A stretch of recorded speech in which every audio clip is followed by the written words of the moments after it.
Politricks watch. This is RP. Now, you might have seen a story in the news surrounding two security guards who lose their life while working at the China Harbour engineering company. The story sounds bizarre. I'm gonna tell you why it's spooky. Because sometimes it's all about the timing. You know, the timing raised people's eyebrows. Never thought about it. I'm also going to be touching on the story of a 87 being found in Clarendon. Right. Turns out his cronies dumped him. I can tell you why. Let's start off with the security guard then. Story broken at the papers. Right. Two security guards found killed on the job. They've now been identified as Brandon Small, aka Pooh, and Lincoln Royal. Story goes, Sunday night, people hear gunshot. One time go inquire, them find one of them in a car, right? The next one in some bushes, right? Brandon Small was the one with them find in the bushes. You see, timing is a hell of a thing. Basically, these security guards, right, are employed or they're attached to CHEC. Them are guard CHEC then, right?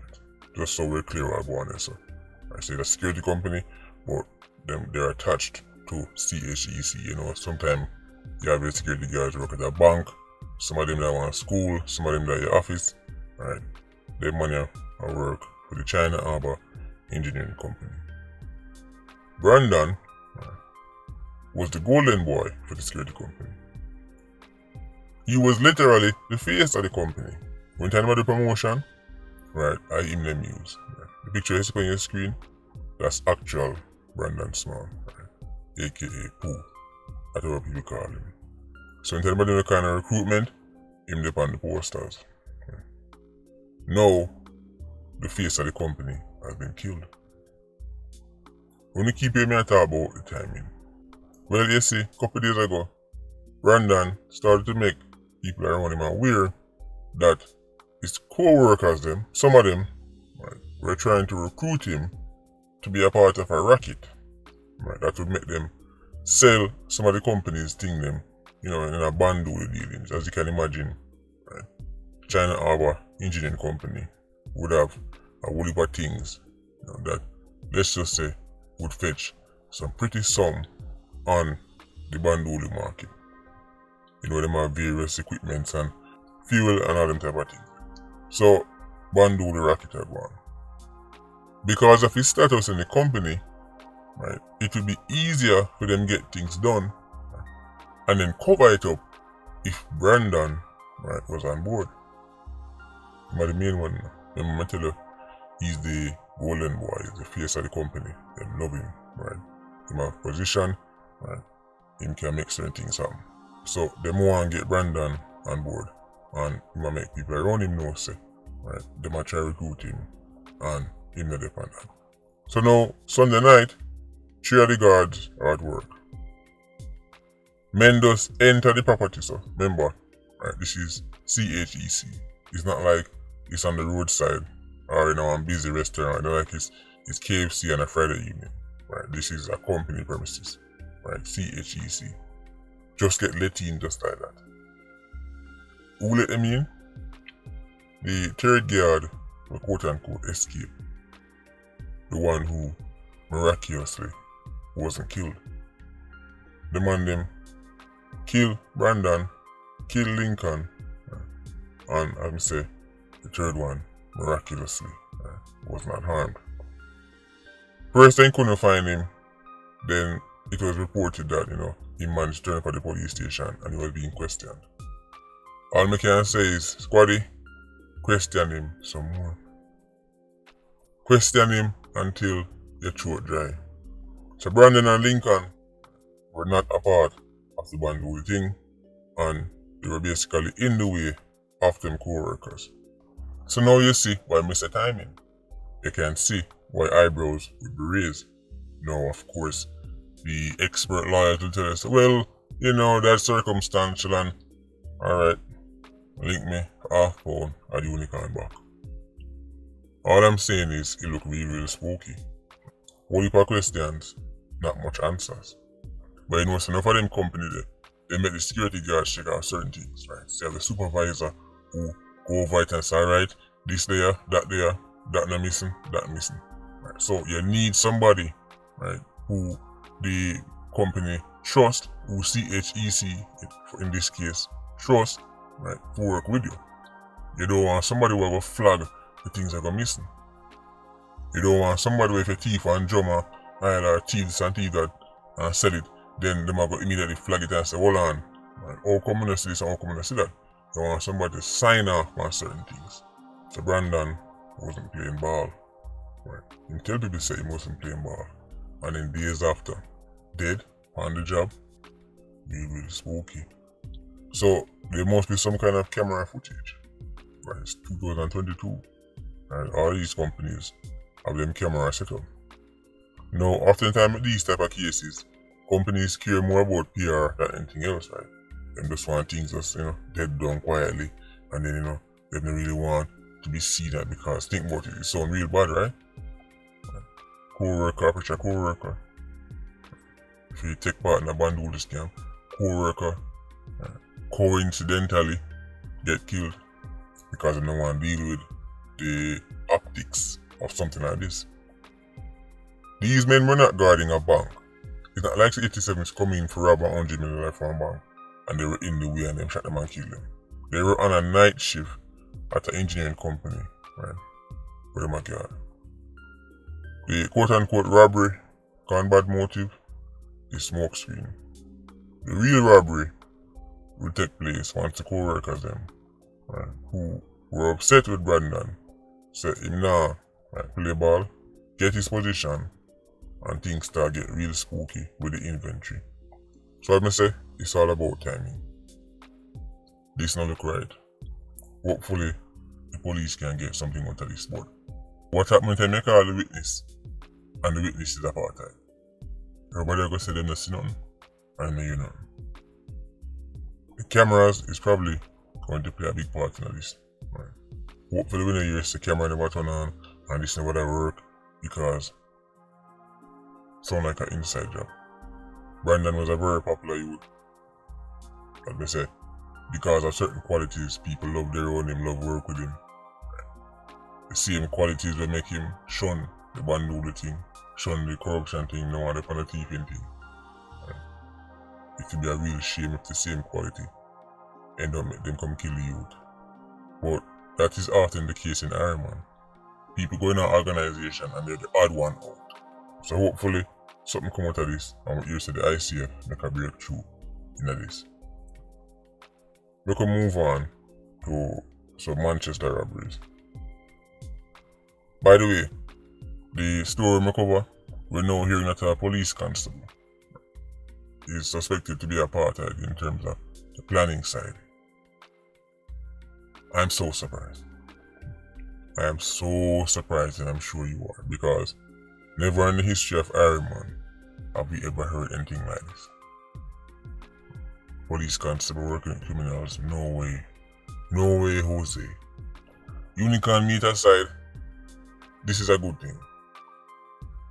This is a good thing because what you don't want to happen is you have a group of 87s, right, plan robberies with a police constable or whoever, any member of the security forces, and then when time for people get locked up, only the 87 then get catch. You don't want that. You want the police get catch too, because otherwise them can just keep replacing the 87s. Remember, the police have the intel. The police, right, can tell us, alright, this has gotten over here, so, and the man come down here, so you want to get the police too. Just like with the Ranko gang, right, they're making an in place.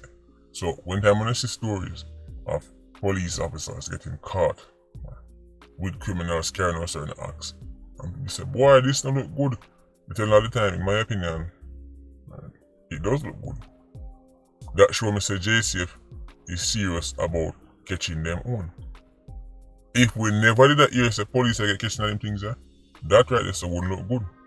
This is how me look at it. All these robberies, all these criminal activities And when I hear say no squad they get catch, that don't look good because we know say that can't possible. That cannot be possible.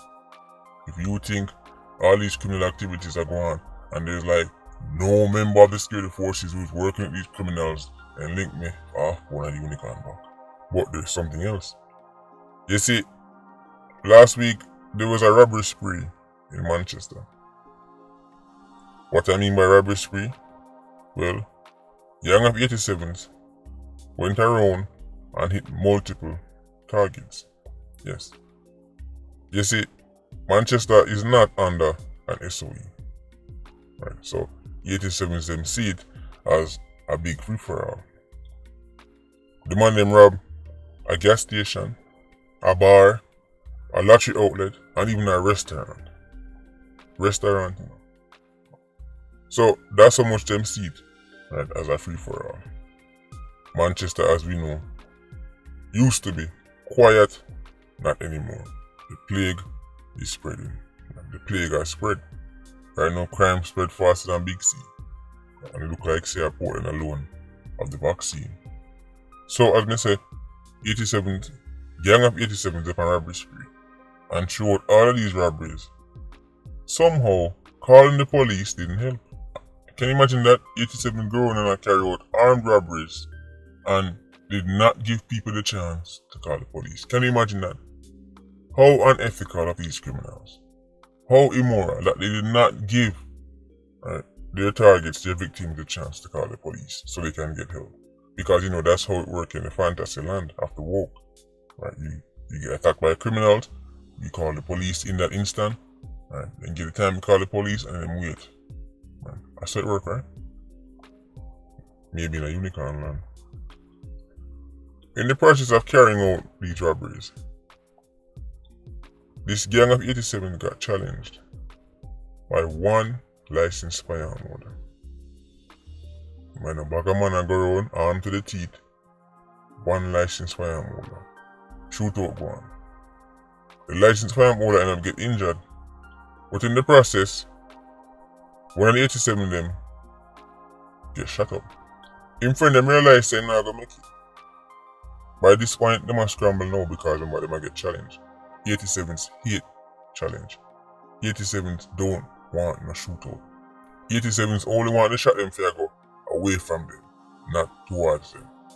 When that start happen, them turn fool. So them scramble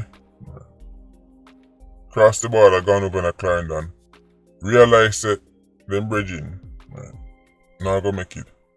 And they did exactly what I would expect 87s. Dump him. The last thing they want is to be found with him, and now they must go explain what go on now kind of thing, so them dump him. In Clarendon, by the way, neighboring parish. One licensed firearm holder versus a gang of 87s. Imagine if it was two licensed firearm holders. Do you notice the cases of licensed firearm holders stopping criminal acts far outweigh the cases of them doing criminal acts? You know, for example, shooting a girlfriend or the road rage or these scenarios which are gonna happen. If there's 10 licensed firearmen in Jamaica, then man go shot up everybody. But we have more than 10 in Jamaica. 45,000 South for people. That's a big sample size for doing any kind of research, man. Notice your favorite CEO with the FLA. Bury him head in the sun. When time stories like this come up, you don't hear from him. This don't mean nothing. Buck-ups. But fast and pray for a story where a licensed firearm holder do something wrong. And then suddenly him reappear and say, see, this is why nobody knows no gun. Mr. CEO, a licensed firearm holder just challenged a man who was about to kidnap a woman and save her life. Mr. CEO, licensed firearm holder take on a gang of 87s who are about to kill somebody and take the person's life. Mr. CEO, two licensed firearm holders above you shoot after each other. Bingo! Link observer, I'm ready for talk. Link the gleaner, I'm ready for talk. Link everybody, get the person ready for talk. And I'm still waiting for him to show empirical evidence that licensed firearm holders are responsible, right, for any significant quantity of murders in Jamaica. Even 1%? There are 45,000 licensed firearm holders in Jamaica, and you can't find 1% of murders attributed to them with their licensed firearm. 1%. 1% of 45,000. Can somebody will go to school help me that? What that? About 450? 450 cases? You can't show me 450 cases? 450 people who kill somebody annually? 1%? That's weird. I just find it really interesting. The majority of cases are licensed firearm holder people either saving their own life or somebody else's. And that don't mean nothing. That's not even worth a statement. That don't mean to see this is why we need more. No. But when time something bad happens, which is the minority, it means that's why we need less. Anyway, do what I want though. Subscribe to Darlingism. Subscribe to Wokeism. Call the police. I hope it worked out for you. Anyway, Patreon squad, big up on yourself. Yeah, I don't know. More life. Vulture squad. Stay circling. Bless.